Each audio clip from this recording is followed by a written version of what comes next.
Alô, meus queridos alunos, bom dia, boa tarde, boa noite, boa madrugada a todos que estejam nos acompanhando.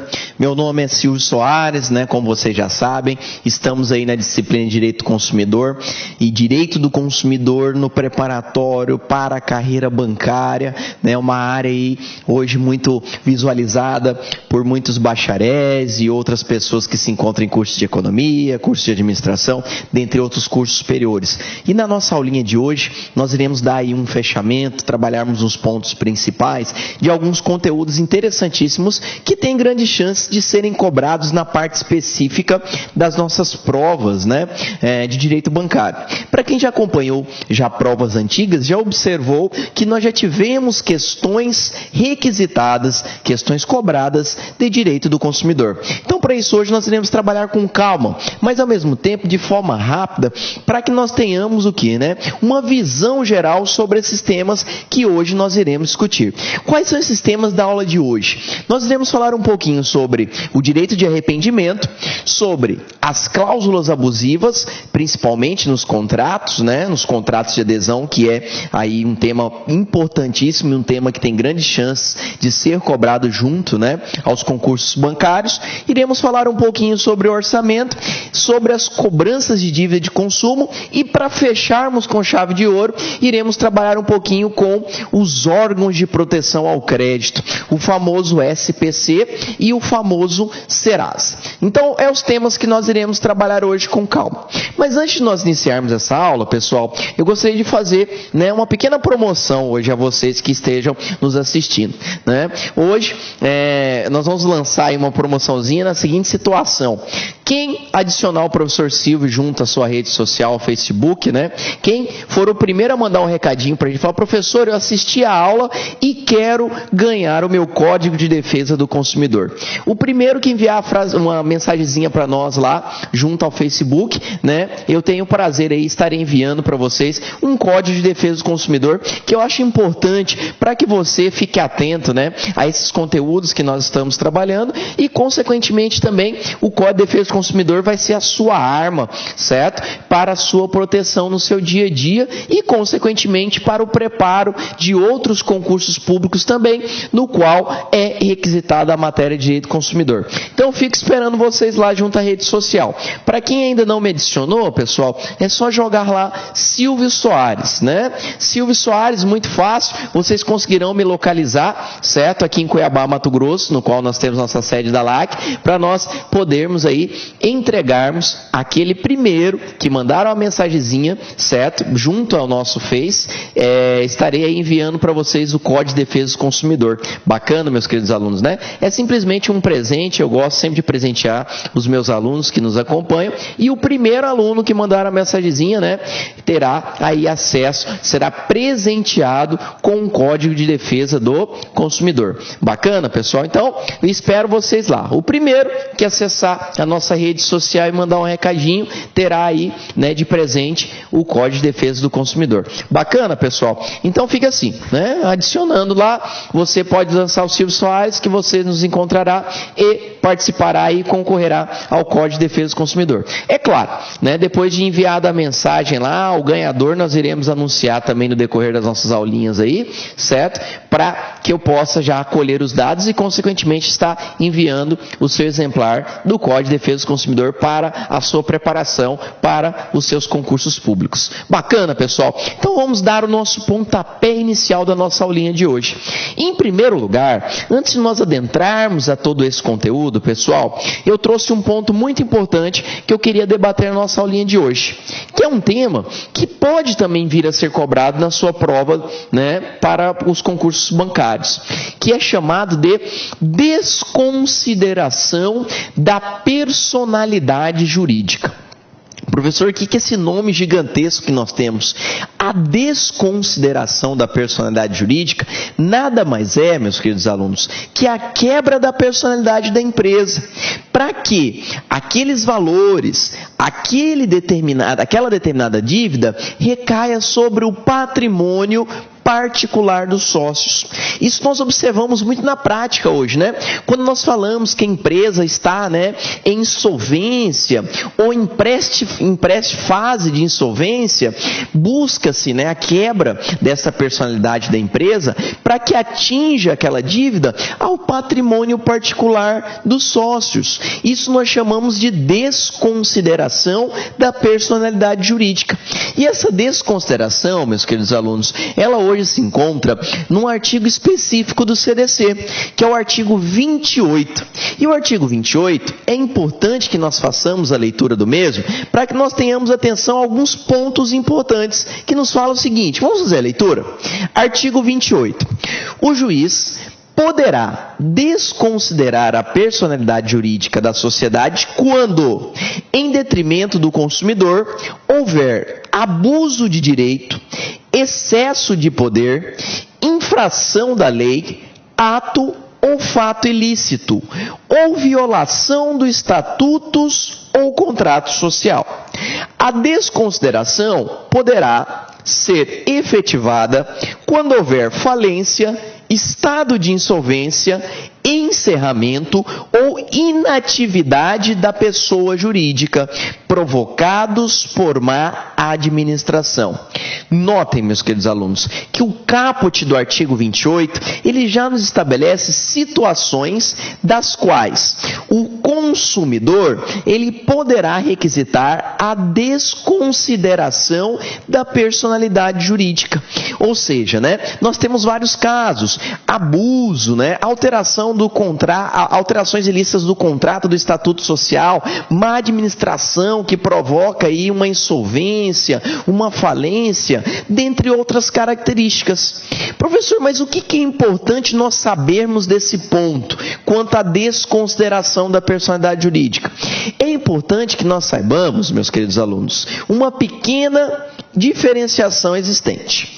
O primeiro ponto que eu quero trabalhar, quando nós falamos da desconsideração, é a seguinte. Nós estamos falando, primeiramente, de uma relação de consumo. Nós até já trabalhamos em outras aulas, gostaria até mesmo de agradecer, né, muitos alunos que me enviaram e-mail, requisitando aí, né, a resposta de algumas perguntas, de algumas dúvidas existentes. Espero que eu tenha conseguido chegar a um resultado, que vocês tenham sanado as dúvidas que ainda tinham e sempre à disposição de vocês. Não me lembro aqui o nome de todos, recebi vários e-mails, mas agradeço a participação. E é assim que a gente com certeza irá melhorar e consequentemente crescer também, né, profissionalmente, trabalhando, né, pessoal, principalmente com as críticas construtivas que vocês nos mandam e também com as grandes dúvidas que muitas vezes podem parar no ar em relação a alguns conteúdos que nós já trabalhamos. Então, espero também e-mail de vocês, certo? Para nós podermos retirar todas as dúvidas que vocês virem a possuir sobre o nosso conteúdo. Mas vamos lá. Por que eu sempre falo em desconsideração da personalidade jurídica e deixo esse quadrinho em branco? Eu sempre deixo esse quadrinho em branco, meus queridos alunos, para que eu possa especificar para vocês uma pequena diferenciação que nós temos, e isso pode fazer a diferença para vocês no dia do concurso público. Por que isso, professor? Quando nós falamos em desconsideração da personalidade jurídica, nós temos que ter uma pequena atenção.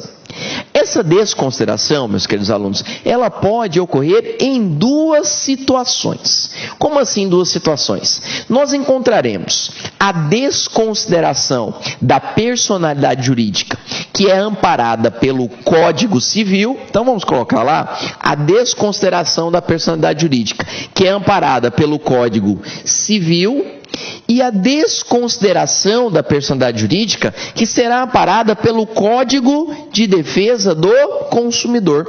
Poxa, professor, então nós teríamos como se fosse duas quebras de personalidade para atingir o patrimônio particular dos sócios? Sim, certo? Ambas possuem a mesma conceituação, qual seja, né, a quebra da personalidade da empresa para que aquela dívida venha a atingir o patrimônio particular dos sócios. É quando o credor, pessoal, já consegue demonstrar que a empresa não tem mais condição de arcar com aquelas despesas, que a empresa está quebrada, que a empresa possui o seu passivo bem maior que o seu ativo, já não possui mais patrimônio. É o momento que ela pode requisitar a desconsideração. Mas para que haja essa desconsideração da personalidade jurídica, primeiramente eu terei que ter muita atenção observando qual relação estará existente naquela questão do meu concurso público. Se aquela relação está sendo baseada em uma relação civil ou em uma relação consumerista. Professor, então eu vou ter que ficar bem atento caso caia alguma questão sobre o artigo 28, sobre a desconsideração da personalidade jurídica, positivo. Então eu quero que vocês tenham essa essa grande atenção no dia da prova. O professor está falando sobre desconsideração. Segundo ponto, essa desconsideração está sendo aplicada em uma relação civil? Não, professor. Está sendo aplicada em uma relação consumerista? Sim, professor. Então, nós teremos determinados requisitos. Por que isso, professor? Porque como hoje, pessoal, nós temos a regulamentação em duas leis diferentes, uma, o Código Civil, que é a Lei 10.406 de 2002, e a outra, o Código de Defesa do Consumidor, que é a Lei 8.078 de 1990, também, literalmente, teremos o quê? Requisitos diferenciados para que eu possa quebrar a personalidade dessa empresa, para que eu possa atingir o patrimônio particular dos sócios. Então, mesmo nós hoje estudando o Código de Defesa do Consumidor, não tem como eu não falar um pouquinho da relação civil, do Código Civil, da desconsideração da personalidade perante o nosso Código Civil, a nossa Lei 10.406. Então vamos lá, pessoal. Vamos dar início, então, pelo Código Civil. A desconsideração da personalidade jurídica baseado na Lei 10.406. O primeiro ponto, pessoal, que nós temos que observar é o seguinte. Nós temos um artigo específico no Código Civil, que é o artigo 50. O artigo 50, meus queridos alunos, ele irá determinar quais serão as situações que nós teremos a quebra de personalidade da pessoa jurídica para atingir o patrimônio particular dos sócios. O artigo 50 do Código Civil, ele nos fala o seguinte, que quando houver caracterizado o abuso de poder por um desvio de finalidade ou uma confusão patrimonial, caberá a desconsideração da personalidade jurídica. Interessante, pessoal. O artigo 50, ele já nos revela que eu poderei requisitar a desconsideração se nós encontrarmos o abuso de poder pelo desvio de finalidade ou pela confusão patrimonial. Olha que interessante. Dois requisitos, pessoal, para que haja desconsideração da personalidade jurídica pelo Código Civil, pela relação civil, eu tenho que comprovar o abuso de direito, o desvio de finalidade ou mesmo a confusão patrimonial. Então, pessoal, o abuso de direito aqui ele tem duas vertentes, duas situações que devem vir a ser comprovadas. A pegadinha, muitas vezes, do concurso público é a seguinte, notem, pessoal, que os critérios aqui eles são alternativos.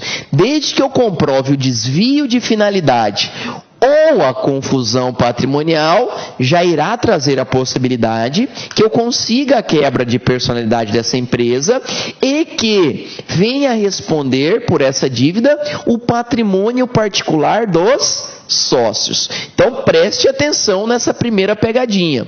O que nós temos aqui, pessoal, é uma situação alternativa e não uma situação adicional. Porque às vezes no seu concurso público, pessoal, a banca pode querer te induzir a erro e adicionar a palavrinha "e", determinando que o abuso de direito ele só será atribuído à desconsideração se houver o desvio de finalidade e a confusão patrimonial. E isso não possui hoje necessidade. Desde que eu demonstre uma das duas situações, nós teremos a possibilidade de buscarmos atingir o patrimônio particular dos sócios. Ou seja, o grau que nós encontramos aqui é um grau alternativo e não adicional. Beleza, pessoal? Então, esse é o primeiro ponto que eu quero constar aqui para vocês. Segundo ponto, pessoal, importantíssimo. Se nós acabamos de detalhar que haverá quebra de personalidade atingindo o patrimônio particular dos sócios, quando detectado o abuso de direito pela confusão patrimonial ou mesmo pelo desvio de finalidade, nós estamos trabalhando, então, na relação civil com o que nós falamos e detectamos como um rol taxativo ou exemplificativo? Muitas vezes vem essa perguntinha na prova. O rol, pessoal, que nós temos aqui no Código Civil é considerado um rol taxativo, certo? O rol que nós temos aqui hoje é um rol taxativo. Por que taxativo, professor? Porque nós só iremos conseguir a quebra dessa personalidade, só iremos conseguir atingir o patrimônio particular dos sócios se nós comprovarmos o desvio de finalidade ou a confusão patrimonial. Então, notem, pessoal, outro requisito da desconsideração pelo Código Civil. Nós teremos um rol taxativo, certo? Entenderam, pessoal? Acredito que não tem grandes dúvidas, né? Ou seja, para que eu venha, né, a quebrar a personalidade pela relação civil, eu tenho que comprovar o desvio de finalidade ou a confusão patrimonial. Então, por isso, o rol hoje estabelecido no artigo 50 da Lei 10.406 é um rol taxativo. Bacana, pessoal? Um outro ponto importantíssimo também que não poderemos deixar de destacar. A desconsideração da personalidade jurídica perante o Código Civil, ela é considerada o quê, pessoal? Hoje, né, pelos nossos grandes doutrinadores, a aplicação de teorias, né? Teorias de que forma? Muitos concursos públicos podem o quê? Estabelecer essa desconsideração por algumas teorias desenvolvidas no decorrer do estudo de direito. E aqui, pessoal, quando nós falamos em desconsideração da personalidade jurídica, não esqueçam de observar que a teoria que nós encontraremos aqui é chamada de teoria maior, certo? Teoria que nós encontraremos aqui, ela é chamada de teoria maior, tá? Então, pessoal, são esses requisitos que hoje nós encontramos na desconsideração da personalidade jurídica perante o nosso Código Civil. Beleza, professor, eu tenho que saber sobre essas características? É importantíssimo, porque é neste momento, né, que você irá vislumbrar na questão o que ela está querendo de você. Se na questão da sua prova, ela está trabalhando com o Código Civil ou ela está requisitando conhecimento sobre o Código de Defesa do Consumidor. Então, notem, se em primeiro ponto ela está atribuindo uma relação civil, lembre-se do artigo 50 do próprio Código Civil, da confusão patrimonial ou desvio de finalidade, por ser um rol taxativo e nós termos a teoria maior. Já no Código de Defesa do Consumidor, nós teremos algumas pequenas mudanças. Como já lido no artigo 28, caput do Código de Defesa do Consumidor, pessoal, é onde nós encontraremos o quê, né? As características para a desconsideração da personalidade jurídica de uma determinada empresa, onde eu consigo quebrar a personalidade da empresa e aquela dívida ali atribuída vem o quê, pessoal? A ser aplicada junto ao patrimônio particular dos sócios dessa empresa, desta pessoa jurídica. Então, aqui na relação consumerista, pessoal, nós temos que ter o primeiro apontamento, que ela se encontra baseada no artigo 28. Segundo passo, observarmos como haverá essa desconsideração. Nós acabamos de ler no iniciozinho da aula vários pontos, né, pessoal? Pela má administração, pela falência, né, estado de insolvência, abuso de direito, alteração ilícita do contrato, do estatuto social da empresa, são características que poderia o consumidor reivindicar a desconsideração da personalidade jurídica. Até aí tudo bem. Professor, basta que eu decore o caput do artigo 28? Não, pessoal, não é o suficiente. O grande ponto polêmico que nós temos é o seguinte: quando nós falarmos em desconsideração da personalidade jurídica pelo Código de Defesa do Consumidor, eu quero que vocês tenham uma pequena atenção. A desconsideração pelo CDC, pelo Código de Defesa do Consumidor, ele evoluiu muito nos últimos tempos. Evoluiu em que sentido, professor? Ele evoluiu no sentido de proteção ao consumidor. Aumentar, ampliou, né, pessoal, essa proteção ao consumidor. Em que sentido? Hoje, pessoal, o Código de Defesa do Consumidor, a desconsideração da personalidade jurídica na relação de consumo, ela possui um rol exemplificativo. Olha que interessante. Então, o rol, pessoal, o rol do Código de Defesa do Consumidor para a desconsideração da personalidade jurídica é um rol meramente exemplificativo, professor? Sim. Porque hoje é considerado o artigo 28, a desconsideração da personalidade jurídica na relação de consumo, um rol meramente exemplificativo. Por que isso, meus queridos alunos? Hoje, nós temos um rol meramente exemplificativo em virtude do parágrafo 5º do próprio artigo 28. Por que, professor? Um rol exemplificativo em virtude do parágrafo 5º do próprio artigo 28 do CDC. Porque o parágrafo 5º do 28, ele nos fala o seguinte: qualquer obstáculo ou barreira que a empresa, que o fornecedor promover para o não pagamento, o não ressarcimento do consumidor, já gera a desconsideração da personalidade jurídica. Então notem, pessoal, a amplitude que nós temos na proteção ao consumidor. Por quê? Quando nós falamos na relação civil, olha que eu tenho que comprovar o desvio de finalidade ou a confusão patrimonial no abuso do direito. Já na relação consumerista, basta que o consumidor comprove, ele demonstre que o fornecedor está o quê? Criando barreiras para o ressarcimento daquela dívida. Se o consumidor comprovar que o fornecedor está criando barreiras para o ressarcimento de valores, já será o suficiente para que o magistrado possa desconsiderar a personalidade jurídica desta empresa, atingindo o patrimônio particular dos sócios. Então notem, né? Se nós colocarmos em uma lógica, observem que a quebra de personalidade, a desconsideração da personalidade jurídica pelo Código de Defesa do Consumidor é muito mais benéfica que a desconsideração do Código Civil. Mas, professor, então eu vou sempre escolher a que mais facilite ao meu cliente? Não. Tudo vai o quê, pessoal, né?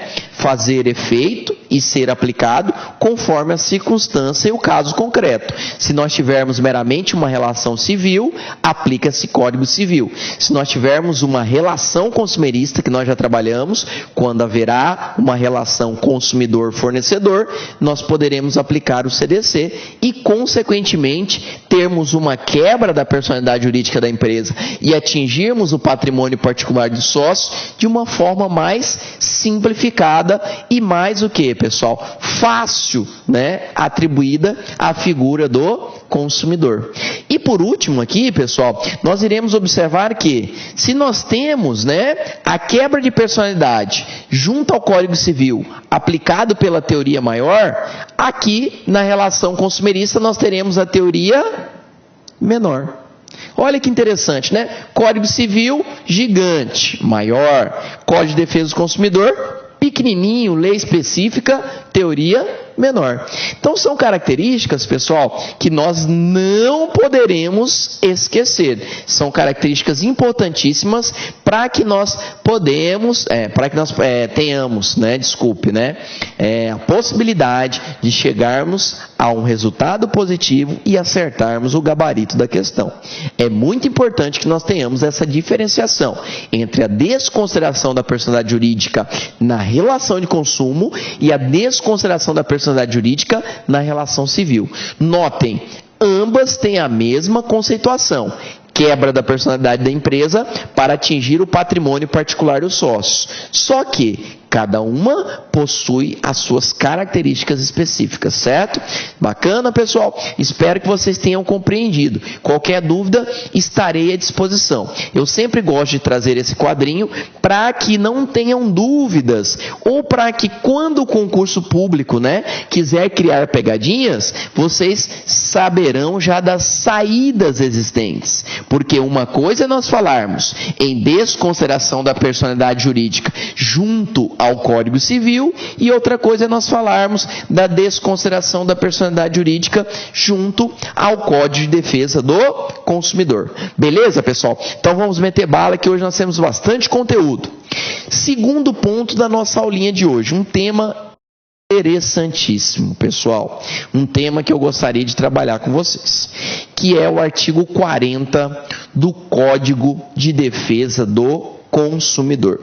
Um artigo belíssimo que nós temos, pessoal, que fala sobre o famoso orçamento prévio. Professor, por que eu vou estudar isso para o direito bancário? Já caiu questão, já buscando o conhecimento de vocês sobre o famoso orçamento prévio, que é super simples e hoje ele é especificado, encontrado no artigo 40 do Código de Defesa do Consumidor. Professor, o que seria esse orçamento prévio? O orçamento prévio, pessoal, nada mais é que aquele orçamento requisitado, certo? Muitas vezes numa futura compra de um determinado produto ou serviço. Um exemplo, quando você vai contratar o seu pedreiro, muitas vezes você contrata um pedreiro lá para ele fazer um orçamento da pintura e da construção da garagem da sua casa. Mas muitas vezes você não sabe, que a lei hoje determina que esse orçamento ele possua algumas características, que ele tenha que ser escrito, que ele tenha que constar o valor da mão de obra daquele futuro trabalho ali realizado, que se houver a inclusão de materiais, que esses materiais também devem ser descritos nesse determinado orçamento prévio. Para quê, pessoal? No intuito de assegurar, no intuito de resguardar o consumidor. Muitas vezes, quando não cumprido aquele trabalho, ou cumprido de forma diferente do que houve pré-ajustado naquele orçamento, ele poderá executar esse fornecedor. Mas olha que interessante as características que o artigo 40 nos traz. O fornecedor de serviços será obrigado a entregar ao consumidor orçamento prévio. Primeiro ponto, pessoal, é obrigatório o orçamento prévio. Então já teve questões em alguns concursos públicos bancários passados que perguntaram o seguinte: o orçamento prévio é facultado ao fornecedor entregá-lo. Mentira, ele é obrigatório. Lembre-se sempre, pessoal, é um papel que pode salvar a sua vida, muitas vezes no bom sentido, que é por meio deste documento que você pode vir a executar o fornecedor para que ele cumpra aquele serviço conforme veio a ser pré-ajustado nesse respectivo documento que ora chamamos de orçamento.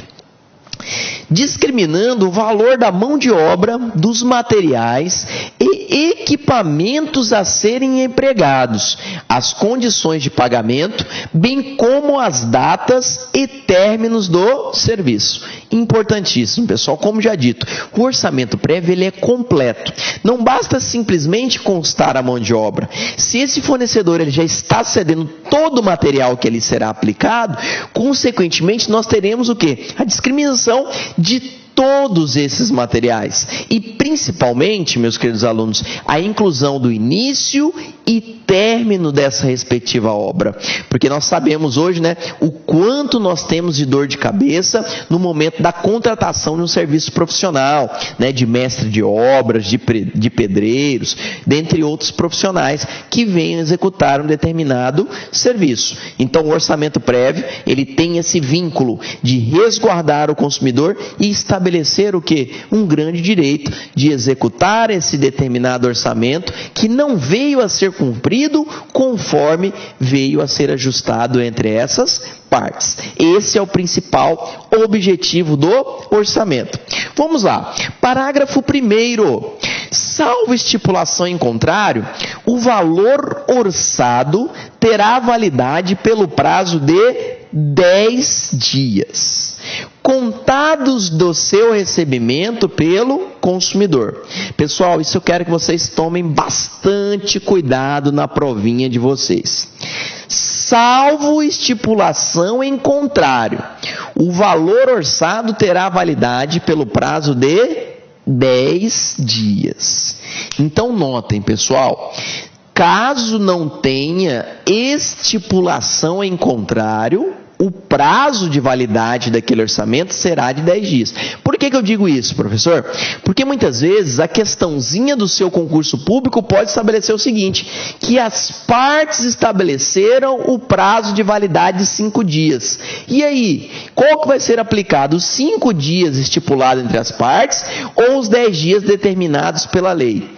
Muitas vezes a pessoa cai na pegadinha no concurso, vai lá e marca, não, os 10 dias estipulados pela lei. De forma alguma, pessoal, é bem claro o parágrafo 1º, salvo estipulação em contrário. Então, notem, se houver a estipulação de outros prazos para a validade daquele determinado orçamento, esqueçam os 10 dias. Bacana, pessoal? Então, os 10 dias aqui, ele seria como se fosse uma exceção, porque, em regra, o prazo ele será estipulado entre as partes. Professor, não houve estipulação de prazos. Pronto, teríamos, então, o prazo estabelecido pela lei, que é de 10 dias. Então, muitas vezes, você pode estar requisitando um orçamento de materiais de construção. Chega uma loja de material e requisita um grande orçamento. Aí você pensa, poxa, eu vou dar uma analisada com calma em casa e depois eu volto para comprar. 5 dias depois você volta ao local com aquele orçamento impresso, constando todos os valores e requisita a compra dos produtos. E o funcionário pode chegar e falar para você, poxa, doutor, infelizmente eu não posso mais vender esses produtos ao senhor com esses preços que eu estipulei nesse orçamento. Mas por quê? Porque o orçamento ele só tem validade de 48 horas, ou 2 dias, vamos supor. Professor, não houve essa estipulação no orçamento. Está omisso. Qual que é o prazo de validade deste determinado orçamento? Aí sim, vamos na lei. Prazo de 10 dias. Entenderam, pessoal? Então, notem, hoje na prática, se vocês observarem, a maioria dos orçamentos que vocês efetivam, todos eles, ou a maioria hoje no mercado de consumo, eles irão constar no próprio documento o prazo de validade daquele orçamento, certo? Porque, em regra, ele é estipulado entre as partes. Agora, se nós tivermos essa omissão, notem, aplicaremos os 10 dias estipulados pelo artigo 40, parágrafo 1º. Bacana? Então, vamos lá. Parágrafo 2º. Uma vez aprovado pelo consumidor, o orçamento obriga os contraentes.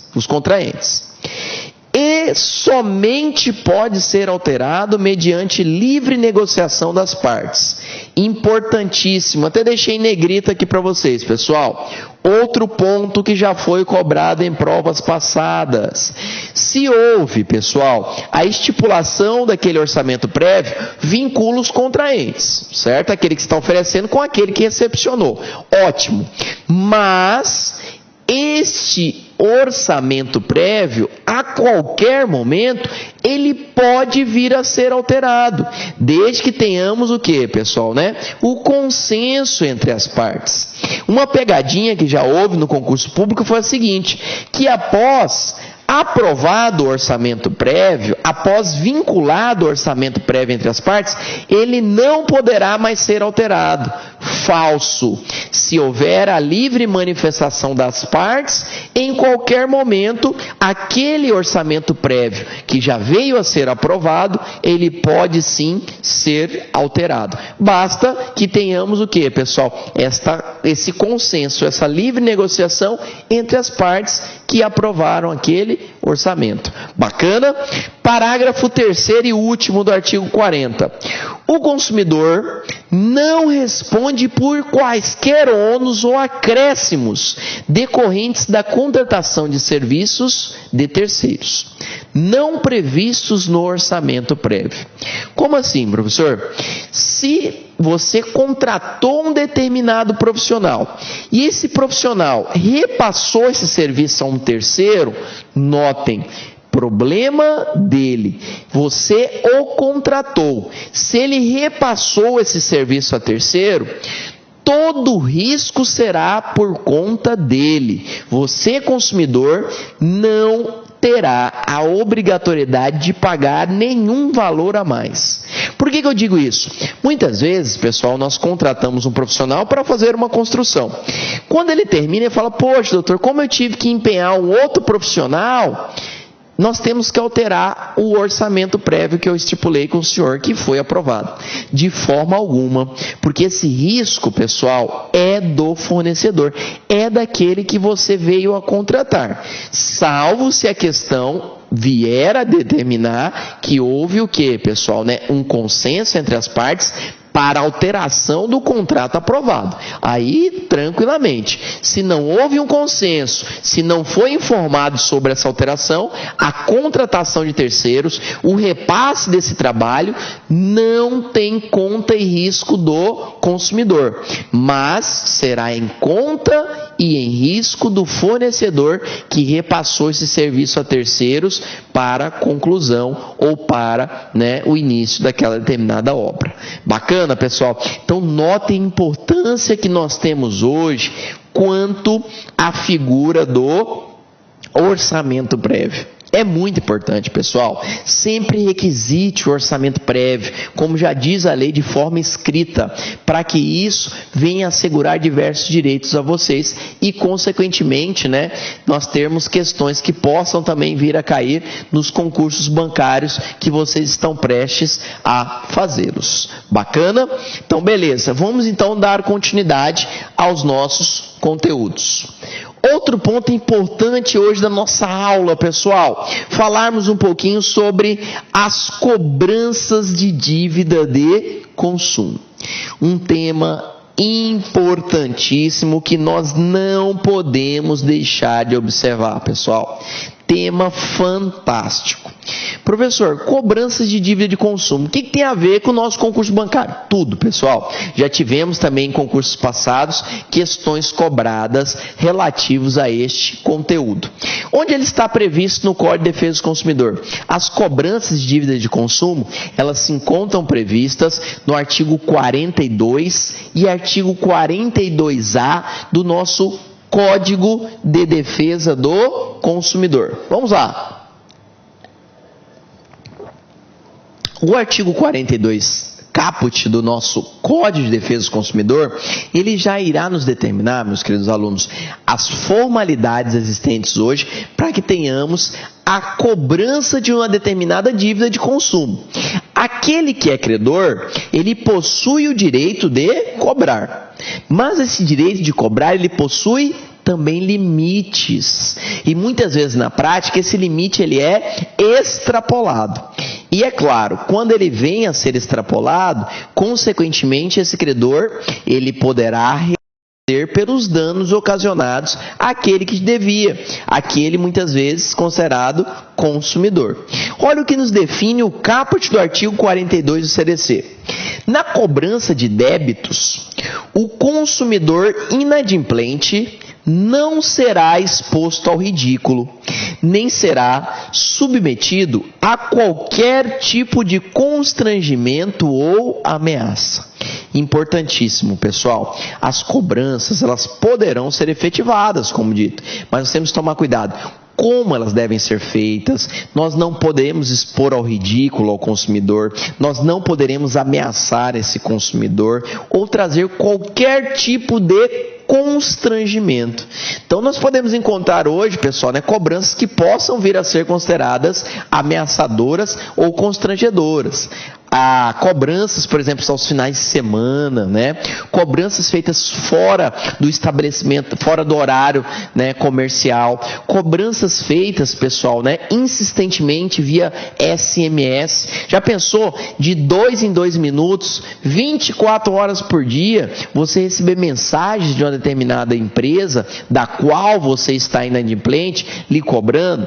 E isso pode vir a ocasionar, meus queridos alunos, uma situação constrangedora e, consequentemente, ocasionar um dano ao consumidor. E é claro que todo dano deve vir a ser reparado por aquele que o ocasiona.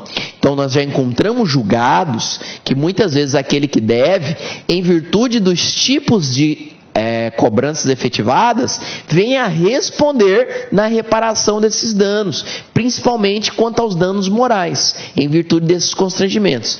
Então, nós poderemos encontrar casos que, às vezes, o dano a ser reparado, é daquele que deve, certo, pessoal? Aquele que está cobrando.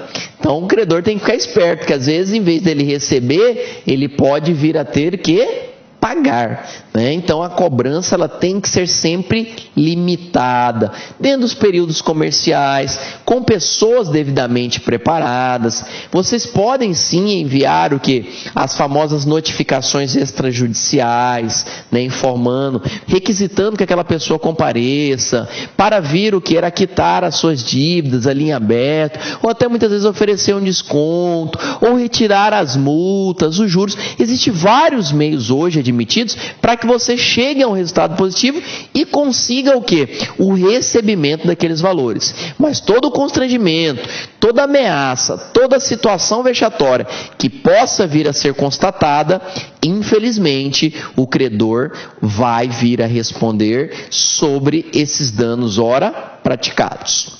O importante é nós observarmos aqui também, pessoal, no artigo 42, o parágrafo único, que nos fala sobre a famosa repetição do indébito. O que seria essa repetição do indébito, professor? A repetição do indébito, meus queridos alunos, nada mais é que a devolução em dobro de valores cobrados em excesso. Professor, mas isso existe no Brasil? Não, nunca nenhum de vocês aí, meus queridos alunos, foram cobrados de forma indevida e pagaram indevidamente esses valores, pagaram em excesso. Isso acontece todos os dias. Então, o nosso Código de Defesa do Consumidor já nos trouxe uma amplitude na proteção ao consumidor, já nos resguardou nesse sentido. Toda dívida paga em excesso, caberá ao consumidor a repetição em dobro deste valor. Mas como assim, professor? Vamos trazer um exemplo para facilitar. Vamos supor que todo mês você pague R$100 na sua conta de telefone, conta básica e tal, sua assinatura. No mês X do ano, veio R$200. E você na correria e tal, veio a fatura, você não olhou direito, pegou e pagou. Pagou os R$200. Professor, no outro mês eu fui observar que, eu paguei o dobro do valor que eu pago. Fui analisar a conta, vi que R$100 daqueles 200 era indevido. Era de serviços que eu nunca requisitei, que nunca houve na minha linha telefônica. Houve uma cobrança em excesso, professor? Houve. Cabe o consumidor requisitar a devolução em dobro desse valor? Sim. O artigo 42, parágrafo único, estabelece esta circunstância. Vamos só fazer a leitura para facilitar? Nos fala o seguinte, parágrafo único do 42. O consumidor, cobrado em quantia indevida, tem o direito à repetição do indébito, por valor igual ao dobro de quem pagou em excesso, acrescido de correção monetária e juros legais, salvo hipótese de engano justificável. Ou seja, meus queridos alunos, notem que o fornecedor ainda tem uma saída, o famoso engano justificável. Pessoal, quando uma cobrança ela é feita, né, de forma indevida, mas em virtude de um erro interno, o engano justificável, ele poderia ser suscitado. Mas hoje, infelizmente, a maioria dos fornecedores já não conseguem mais essa saída, essa defesa, porque hoje esses enganos eles tornaram-se o quê? Corriqueiros. Não transforma-se mais em meros erros, transforma-se o quê? Em má fé por parte dos fornecedores. Uma coisa, meus queridos alunos, é nós termos o quê? Uma cobrança indevida por um erro interno da empresa. Outra coisa é nós termos constantemente esse erro, essa cobrança feita em excesso sobre vocês. Então, a nível de concurso público, o que nós devemos guardar, professor? Que toda cobrança paga em excesso, caberá ao consumidor a repetição em dobro desse valor, salvo o engano justificável. Então, se nós tivermos na questão o engano justificável, notem, é uma exceção à regra, no qual não caberia a repetição em dobro. No máximo, o que nós chamamos de repetição simples, que seria devolução do excesso pago. Agora, se não houver constatado engano justificável, ora estipulado no artigo 42, parágrafo único, tranquilamente, você, consumidor, terá o direito à repetição em dobro destes valores, tá? Notem, pessoal, outra pegadinha de concurso público que eu não posso deixar de falar. A repetição em dobro, pessoal, como já diz o parágrafo único, é sobre os valores pagos em excesso. Então, se o concurso público trazer questões reivindicando afirmativas de repetição em dobro do que ainda você não pagou, esqueça, pessoal. Isso é pegadinha. Eu posso requisitar a repetição em dobro dos valores já pagos, não dos valores que ainda não paguei. Certo? Porque a gente vê algumas vezes na prática pessoas reivindicando a devolução em dobro de valores que ainda não paguei. E o artigo ele é bem claro: caberá repetição em dobro sobre os valores pagos em excesso. Então, primeiro pago para ter a possibilidade da repetição em dobro. Beleza, pessoal? Então, eu não quero que vocês esqueçam essas características, que também são de suma importância e que também já foram cobradas em concursos bancários passados, certo? Outro artigo importante que eu trouxe até um cuidado aqui para vocês é o artigo 42A. Por que isso, professor? Ele veio a ser acrescentado junto ao nosso Código de Defesa do Consumidor, junto à Lei 8.078 de 90, no ano de 2009. Tivemos a inclusão do artigo 42A. E esse artigo, pessoal, ele nos fala o seguinte: em todos os documentos de cobranças de débitos apresentados ao consumidor, deverá constar o nome, o endereço e o número de inscrição dos cadastros de pessoas físicas ou cadastro nacional de pessoa jurídica, do fornecedor do produto ou serviço correspondente. Por que isso é importante, pessoal? Muitas vezes o concurso público também está suscitando por ser um artigo razoavelmente novo, um artigo aí aplicado, constituído no ano de 2009. Então notem, o credor ele pode cobrar, só que todas essas cobranças efetivadas, cobranças extrajudiciais, todas, pessoal, devem constar as características do fornecedor. Digo, nome, endereço e, consequentemente, o CPF ou CNPJ, se estivermos falando de uma pessoa jurídica, conforme predominância especificadamente determinada no artigo 42A do nosso Código de Defesa do Consumidor. Então, são características específicas, pessoal, que vocês não poderão esquecer para, certo, a nossa provinha futura, né, na área bancária. Beleza, pessoal? Então, vamos dar continuidade no nosso conteúdo de hoje. Outro ponto importantíssimo hoje também, pessoal, que eu quero que vocês prestem bastante atenção, que é sobre o SPC Serasa. O que é isso, professor? SPC Serasa, né? É o SPC, aquela banda de pagode lá, não, né? Não esqueça disso, né? Hoje nós estamos falando o quê, pessoal? De 2 órgãos de proteção e defesa do consumidor, né? O SPC e o Serasa. Muitas pessoas acreditam que são as mesmas coisas. SPC e Serasa é o mesmo. Não, pessoal. São empresas distintas. Nós temos o SPC e nós temos o Serasa. Professor, isso é importante, pode cair no nosso concurso público? Pessoal, já despencou em concursos públicos bancários características do SPC Serasa. Uma das características primordiais que nós não poderemos esquecer junto ao SPC Serasa é a seguinte, pessoal, prestem bastante atenção.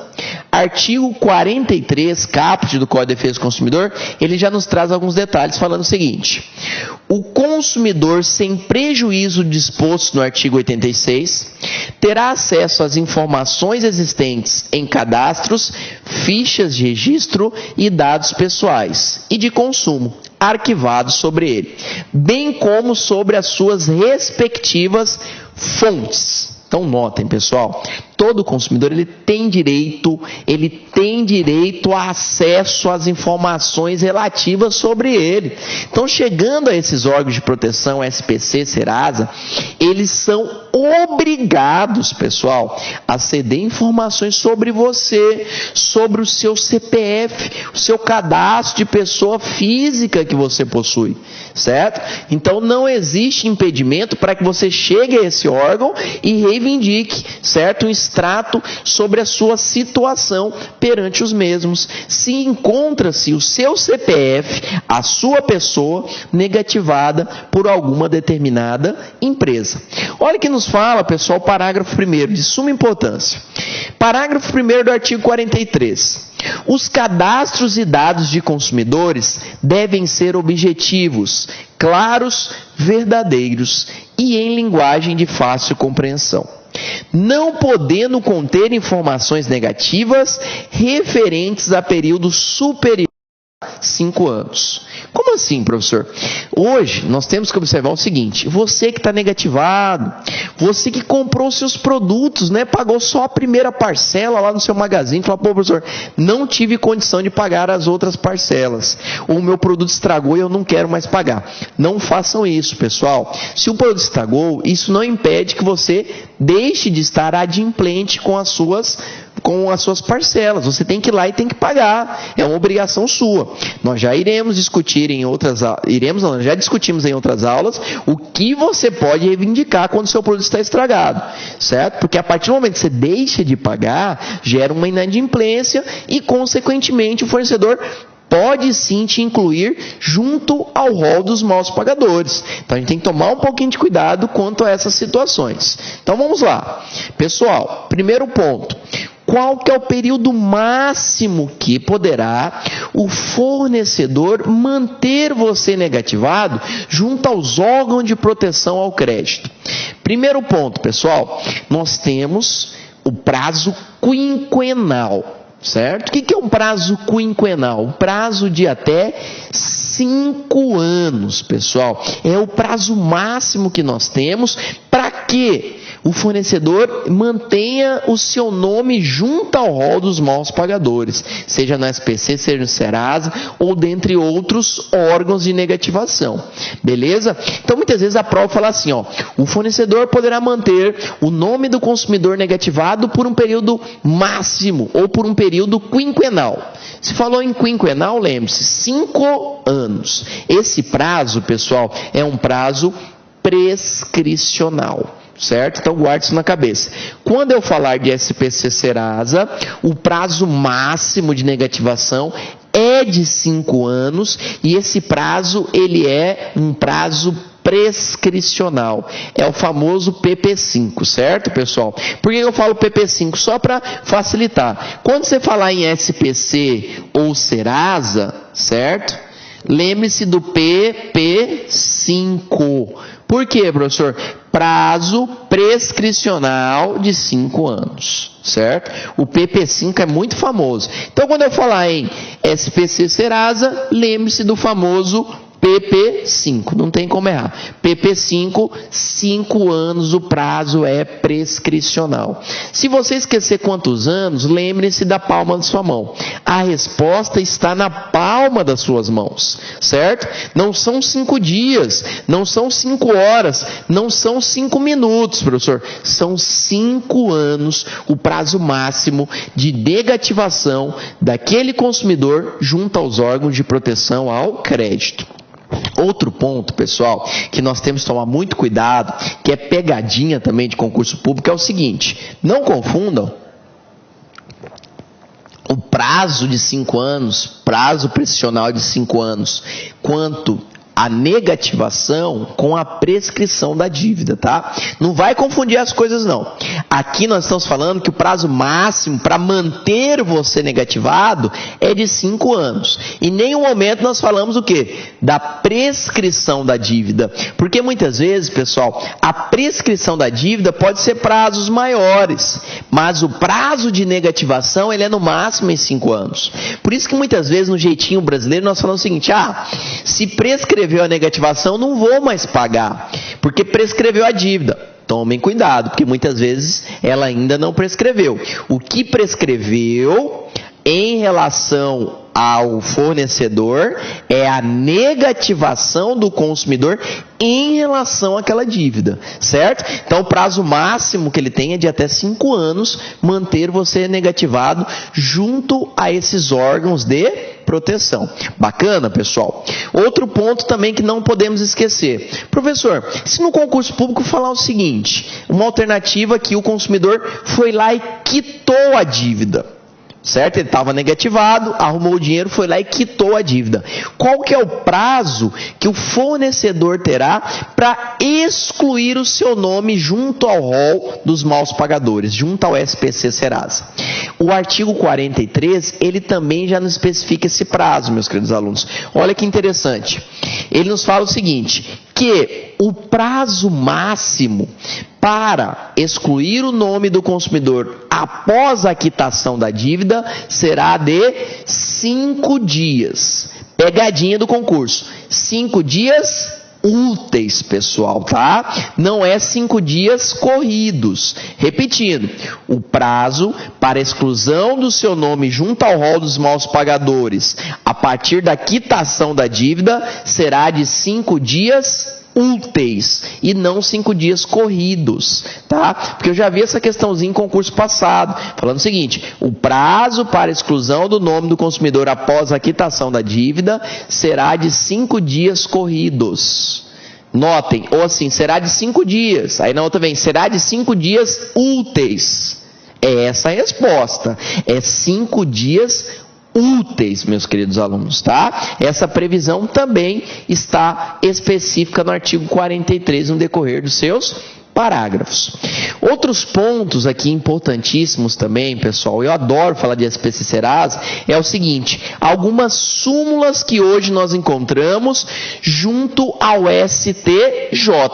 Uma delas eu até trouxe aqui porque eu acho importantíssima a vocês, e ela tem grande chance de ser cobrada no seu concurso público. Súmula 385 do STJ. Olha o que nos fala essa súmula, pessoal. Anotação irregular em cadastro de proteção ao crédito, cabimento e indenização por dano moral. Da anotação irregular em cadastro de proteção ao crédito, não cabe indenização por dano moral quando pré-existente legítima inscrição. Como assim, professor? Resumindo e para facilitar a vida de vocês. Se por acaso um banco te negativar indevidamente, vamos supor que alguém fraudou seus documentos e negativou você junto a um banco X, certo? Poxa, professor, vou entrar com uma ação de reparação de danos, porque a negativação foi indevida. Eu nunca tive relação com esse banco. Posso? Tranquilamente. Mas, no momento que você queria postular essa ação, o seu nome já se encontrava negativado em dívidas já pré-existentes que você devia mesmo, né? Naquela lojinha que você comprou aquele sapato parcelado e nunca pagou as parcelas. Mas, professor, se eu entrar com essa ação junto ao banco que é indevida, não cabe a reparação de danos morais? Não, pessoal, porque a súmula 385 já trouxe essa previsão. Se nós tivermos negativações já pré-existentes, e é claro, negativações positivas, ou seja, de dívidas que eu mesmo não paguei, aquela dívida que veio a ser visualizada posteriormente e que era indevida, não caberá reparação de dano moral. Então não adianta, pessoal, para falar de forma bem vulgar, seu nome está sujo, muito sujo, várias negativações, e vir a encontrar uma negativação agora indevida. Aquela indevida não suprirá as devidas, ou seja, aquela indevida, pessoal, você hoje não conseguirá a reparação de dano moral. Então a grande discussão que nós temos, poxa, professor, mesmo que eu me encontre indevidamente, devidamente negativada em outros, aquela indevida, professor. Então eu tinha que receber uma reparação sobre aquela indevida. Sim, mas infelizmente a súmula 385 da STJ fala que não. Não caberá a aplicação de dano moral se houver a constatação já de negativações pré-existentes. Bacana, pessoal? Agora, diferentemente, pode surgir essa dúvida na cabeça de vocês. Professor, descobri uma negativação indevida, certo?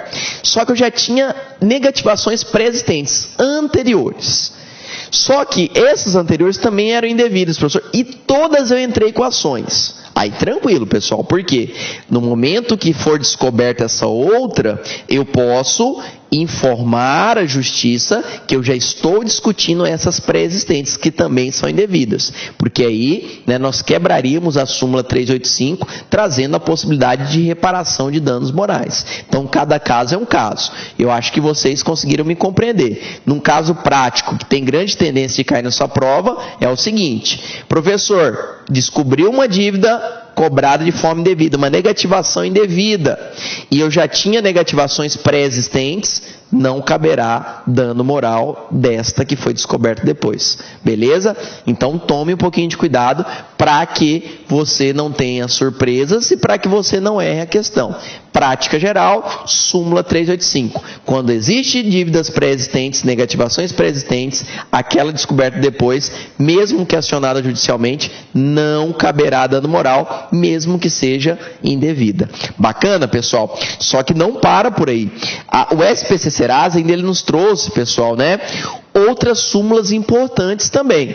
Uma outra súmula que eu gosto muito de falar é a súmula 359 do STJ, que nos fala o seguinte: cabe ao órgão mantenedor do cadastro de proteção ao crédito a notificação do devedor antes de proceder à inscrição. O que isso significa? Que quem, pessoal, deve notificar a sua futura negativação não é a empresa, e sim o órgão mantenedor. Como assim? Vamos supor, pessoal, que a minha empresa do Silvio, tem convênio com o SPC. Quando alguém não paga uma dívida na minha empresa, eu quero negativá-lo, porque ele está inadimplente. Quem vai ter a obrigação de comunicar aquela negativação? Você ou o SPC? Pela súmula 359, é o órgão mantenedor, ou seja, o SPC. Ou, no caso, o Serasa, dependendo da situação prática. Então, notem, a súmula 359, pessoal, é uma grande pegadinha. Isso pode ser cobrado na sua prova. Cabe ao órgão mantenedor do cadastro de proteção ao crédito a notificação do devedor antes de proceder à sua inscrição, certo? Ou seja, pessoal, ele só cumpre com o que está estabelecido no parágrafo 2º do próprio artigo 43. A abertura de cadastro, ficha, registro e dados pessoais e de consumo deverá ser comunicada por escrito ao consumidor, quando não solicitada por ele. Então notem, pessoal, antes de qualquer empresa te negativar, ela deve buscar o órgão mantenedor e reivindicar a comunicação antecipada a vocês, para que você tenha noção que você será negativado. Até porque muitas vezes quando você tem essa cartinha em mãos, você corre lá e paga a sua dívida com medo de ir para o rol de maus pagadores. Não é verdade? Então notem, é uma obrigação do fornecedor por meio do seu órgão mantenedor, súmula 359 do nosso código, súmula 359 do Superior Tribunal de Justiça, do nosso STJ. Importante nós relatarmos aqui também, pessoal, o seguinte: professor, o senhor acabou de falar que o parágrafo 2º do artigo 43 obriga o fornecedor, ou o órgão mantenedor no caso, a comunicar ao consumidor antes da sua negativação. Positivo. Ele é obrigado a comunicar antes de negativar. Mas, professor, e se ele me negativar e não me comunicar? Eu estou devendo para ele, certo? Mas ele me negativou e não me comunicou para dar chance de eu ir lá quitar a dívida. Gera dano moral? Pode gerar dano moral, pessoal. Mas, professor, mesmo eu defendo, mesmo você devendo. Por quê? Ele descumpriu com o parágrafo 2º do artigo 43, trazendo a obrigatoriedade de comunicação. O órgão mantenedor, pessoal, ele tem a obrigação de comunicar da futura negativação que você terá, que é o momento que você pode ir à empresa ou ao próprio órgão e efetivar o pagamento da dívida, para que você não venha se tornar um inadimplente e não venha o que, né, a vir a ser incluído junto à lista, junto ao rol dos maus pagadores. Agora, olha que interessante, pessoal, isso é uma grande polêmica que nós estamos encontrando junto ao SPC Serasa. Nós acabamos de falar que o artigo 43, parágrafo 2º, estabelece que tem a obrigatoriedade de comunicação do consumidor antes da sua negativação. Ótimo. Agora, olha que interessante. A empresa, hoje, pessoal, ela tem a obrigação de enviar para você, o órgão mantenedor, de enviar a você a notificação da sua futura negativação. Ótimo. Chega lá, o SPC manda a notificação para você. Vamos supor que você mudou de endereço e não recebeu. Alguém lá recebeu naquele endereço que você tinha. E dias depois, você vai fazer uma compra e o seu nome está negativado por uma dívida que você não pagou. Você poderia acionar a empresa alegando, falar, peraí, ela não cumpriu com o artigo 43, parágrafo 2º, ela não me comunicou. E aí, pessoal, geraria dano moral? Daria para usar essa tese? Hoje não mais. Por quê, professor? Súmula 404, desculpa, pessoal, sair aqui. Súmula 404 do STJ. Olha o que nos fala a súmula 404. É dispensável o aviso de recebimento, o famoso AR, na carta de comunicação ao consumidor sobre a negativação do seu nome em bancos de dados e cadastros. Ou seja, meus queridos alunos, resumindo, a empresa, o órgão mantenedor, ele é obrigado a te comunicar, mas ele não é obrigado a comprovar um aviso de recebimento. Não precisa você assinar aquele famoso AR, certo? Se ele comunicar que te enviou, já isenta o mesmo de dano moral sobre aquela negativação, desde que, é claro, ela seja devida. Olha que interessante, o senhor fica meio conturbado, né? O que o senhor acha sobre isso? Eu acho uma aberração.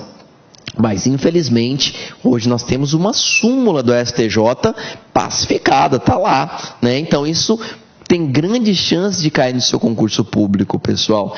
Prestem bastante atenção.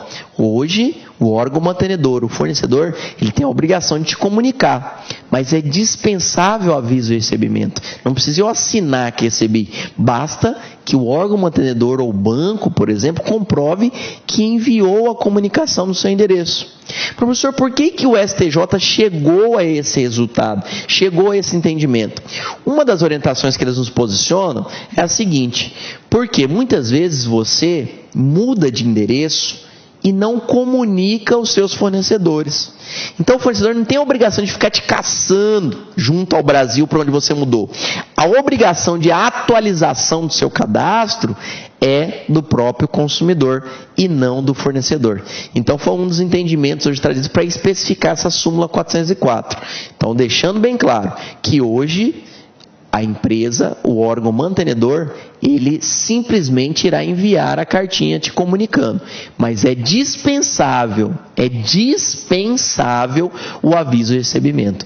Então, se você tem um cadastro, meus queridos alunos, e mudou daquele local, altere esse cadastro junto a essas respectivas empresas, porque aí você terá noção, né, quando o seu nome, por exemplo, possa vir a ser negativado por uma dívida, né, que muitas vezes você pode ter esquecido, ou até mesmo de dívidas consideradas indevidas. Tá? Então notem que hoje nós temos súmula e é pacífico junto ao nosso STJ. Eu acho um absurdo, né? Eu discordo, mas infelizmente nós temos essa súmula hoje válida e infelizmente nós temos que cumpri-la. Bacana? Então um grande tema e um tema muito polêmico que tem grande chance de cair no concurso público bancário de vocês. Vamos lá? Parágrafo 3º do artigo 43. O consumidor, sempre que encontrar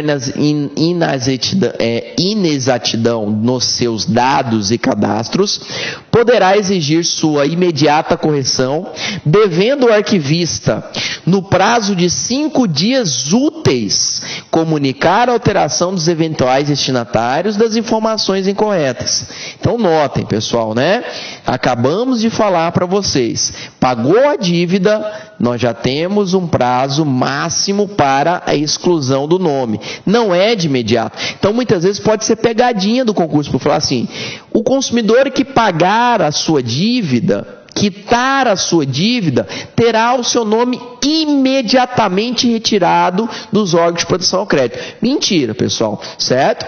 O órgão mantenedor, ou a fornecedora, ele terá um prazo de até 5 dias úteis para a exclusão do seu nome junto aos órgãos de proteção ao crédito. Bacana?